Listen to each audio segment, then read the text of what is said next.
When I saw him, he was missing his leg and his arm. He wasn't there. That's the only way I know how to put it. He's redheaded. He's kind of a firecracker.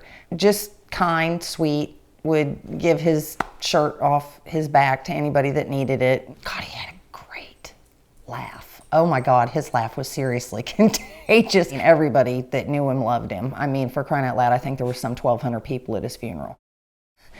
The night before, I had been up all night long. And so when I came home, I passed out. He got up his regular time, I want to say 5:30 or 6 o'clock. He gave me some sugar and he goes, just lay down, go to bed, don't get up, you're good, take the day off. And then a little while later, my phone kept ringing and I didn't recognize the number, so I just muted it. And then I got a text message and it said, you need to call me right now, Johnson's been in an accident. And I didn't panic, initially. His legs kind of tore up and his arms kind of tore up. A mile down the road, I got a phone call and he said, okay, I need you to go to Birmingham because they're gonna life flight him. I'm like, I'm sorry, excuse me? The truck backed up into the guide wires and the tower collapsed and it killed Barry instantly.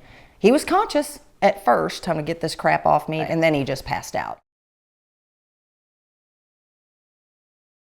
When I got there, he was still in surgery and he was missing his right leg and his left arm. There's just a ton of people outside, but it was me, his dad, and his brother that went in there and saw him, and there was no, how can I put this? He wasn't there. That's the only way I know how to put it. It wasn't like he was just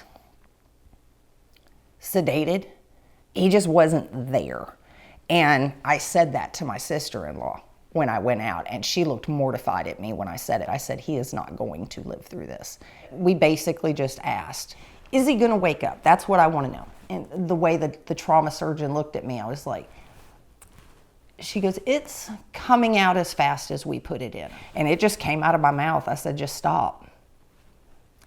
And then he passed away shortly after that. One of my first questions was, where's the driver? If anybody lays a hand on that man, they answer to me, leave him alone. I wanted to talk. I called him. He's like, will you meet me at my church? And I met him and talked to him, and I just went over and hugged him. And I told him, I said, it's okay. My dad was a pastor at a biker church. I remember walking out of the emergency room. This always makes me cry. And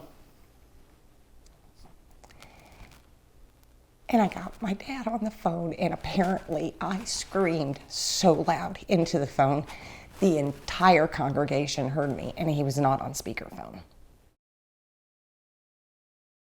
Did you feel like you had support during that time? Oh God, yes. Holy moly, yes.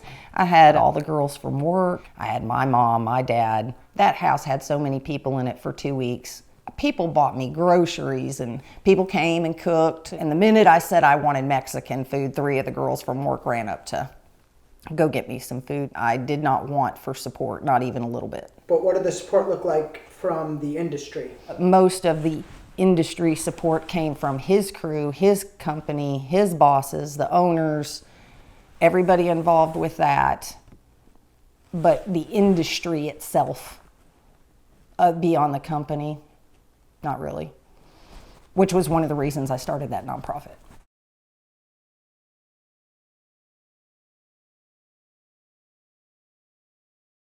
Did helping families help you, or did it make it worse? Oh God, no, it helped tremendously. It was very therapeutic, cathartic even. I found it comforting that I could at least try to help provide something, right, that they might not otherwise have gotten. Not only help to the families, I tried to help the climbers with stuff too. Unless you've lost a spouse in that fashion, with a violent death like that at work, people can empathize all they want, but they don't get it. It's different from a car crash. It's different from cancer. It's different from anything else. And I was like, well, we need to be there for each other, because I can relate to that better than somebody who lost their spouse in a different manner. His death made me aware of the industry in general, and then the more I dug in, It just made me more hyper aware of the stuff that goes on so I could help climbers and families.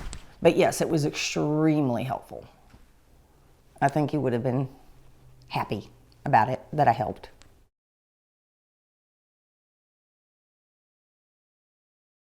The majority of people, I don't think they get it. I don't think they understand it, and they just don't think about it. As long as they're connected, they don't care. They don't care what goes into it, as long as their phone works when they pick it up. It comes at the cost of lives, and they need to be more aware of that. I walk alone, but I'm not afraid. Silence holds me like a gentle wave. No voices here, just the wind and trees, and that's enough to set me free. Alone but not lost, I'm just finding my way through the echoes of night and the light of day. No crowd, no noise, just soul and sky. I'm not running from love, I'm learning to fly. No mask to wear, no words to fade, just breathing heartbeat and what I make of all this space. I've grown to trust a quiet fire